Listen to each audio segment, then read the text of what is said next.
ఓం నమ శివాయ. హర హర మహాదేవ హర శంభో శంకర. కాలాన్ని కూడా శాసించగల శక్తి ఉందా? మరణాన్ని సైతం జయించగల దైవం ఎవరు? భక్తుల ఆర్తనాదాన్ని ఆలకించి ఆ ధర్మాన్ని అంతం చేయడానికి స్వయంగా జ్యోతిర్లింగ రూపంలో అవతరించిన పరమశివుని మహిమ ఏమిటి? అదే మహాకాళేశ్వర జ్యోతిర్లింగం.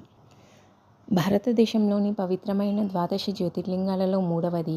మధ్యప్రదేశ్ రాష్ట్రంలోని పవిత్ర ఉజ్జయిని నగరంలో వెలిసిన ఈ మహాక్షేత్రం కేవలం ఆలయం మాత్రమే కాదు, ఇది కాలాన్ని జయించిన పరమేశ్వరుని దివ్య సన్నిధి. ప్రతి ఉదయం జరిగే భస్మ ఆరతి ప్రపంచవ్యాప్తంగా కోట్లాది శివభక్తులను ఆకర్షించే అపూర్వమైన ఆధ్యాత్మిక అనుభవం. అసలు మహాకాళేశ్వరుడు ఎలా అవతరించాడు? ఈ క్షేత్రం ఎందుకు అంత పవిత్రమైనది? భస్మ ఆరతి వెనుక ఉన్న రహస్యం ఏమిటి? ఈరోజు మనం ఆ మహిమను గురించి తెలుసుకుందాం. ఉజ్జయిని మహిమ. మహాకాళేశ్వరుని ఆవిర్భావానికి నాంది. ప్రాచీన భారతదేశంలోని అత్యంత పవిత్రమైన నగరాలలో ఒకటి ఉజ్జయిని. పవిత్రమైన కృష్ణానది తీరాన వెలిసిన ఈ నగరం యుగయుగాలుగా ఋషులు, యోగులు, భక్తుల తపోభూమిగా ప్రసిద్ధి చెందింది. ఈ పుణ్యక్షేత్రాన్ని పరిపాలించిన రాజు చంద్రసేనుడు. అతను పరమశివుని అనన్య భక్తుడు. ప్రతిరోజు రాజకార్యాలకు ముందు శివారాధన చేయడం అతనికి నిత్యకృత్యం. ఒకసారి దేవలోకానికి చెందిన మణిభద్రుడు రాజుకు ఒక దివ్యరత్నాన్ని ప్రసాదించాడు. ఆ రత్నం అపూర్వమైన తేజస్సుతో ప్రకాశించేది. ఆ రత్నం గురించి తెలుసుకున్న పొరుగు రాజులు దానిని స్వాధీనం చేసుకోవాలని ఆశపడ్డారు. వారు ఉజ్జయినిపై దండెత్తడంకు సిద్ధం అయ్యారు. అదే సమయంలో శ్రీకర్ అనే చిన్న గొల్ల బాలుడు రాజు చేస్తున్న శివపూజను చూసి ఎంతో భక్తితో పరవశించాడు. నేను శివుడిని పూజించాలి అనే సంకల్పంతో ఒక చిన్న రాయిని శివలింగంగా భావించి పూలతో, ఆకులతో తన అమాయక భక్తితో ఆరాధించడం ప్రారంభించాడు. బాలుడి భక్తి అంత నిర్మలంగా ఉండటంతో అతని మనసంతా శివనామస్మరణతో నిండిపోయింది. ఈ సమయంలో అధర్మానికి ప్రతీక అయిన దూషణాసురుడు అనే రాక్షస సైన్యంతో ఉజ్జయినిపై దాడి చేశాడు. నగరమంతా భయాందోళనకు గురైంది. భక్తులు ఒకటే ప్రార్థించారు, మహాదేవా, మమ్మల్ని రక్షించు. ఆ ఆర్తనాదం, ఆ అమాయక బాలుడి భక్తి పరమశివుని హృదయాన్ని కదిలించింది. భక్తుల పిలుపు వృధా కాలేదు. భూమి కంపించింది.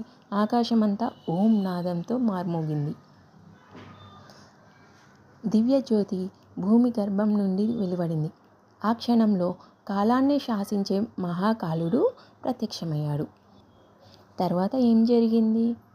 దూషణాసురుని గతి ఏమైంది? మహాకాళేశ్వర జ్యోతిర్లింగం ఎలా ఆవిర్భవించింది? మహాకాలుని అవతారం. దూషణాసురుడి సంహారం. భక్తుల ఆర్తనాదం ఆకాశాన్ని తాకింది.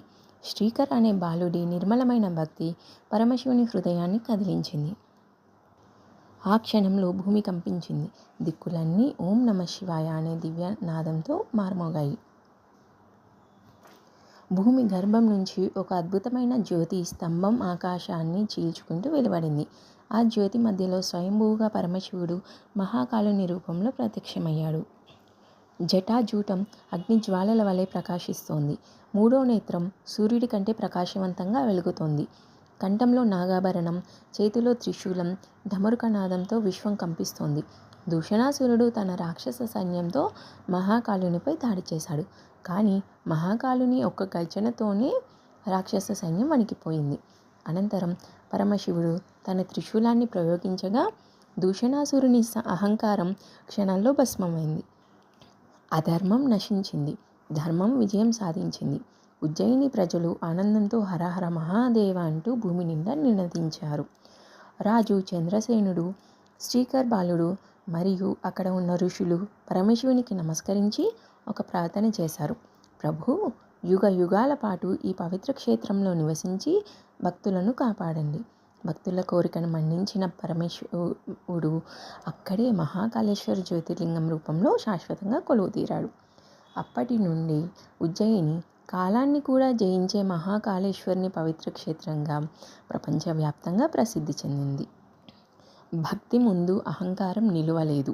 ధర్మాన్ని రక్షించడానికి స్వయంగా అవతరించిన మహాకాళేశ్వరుడు నేటికి తన భక్తులను కాపాడుతున్నాడని విశ్వాసం.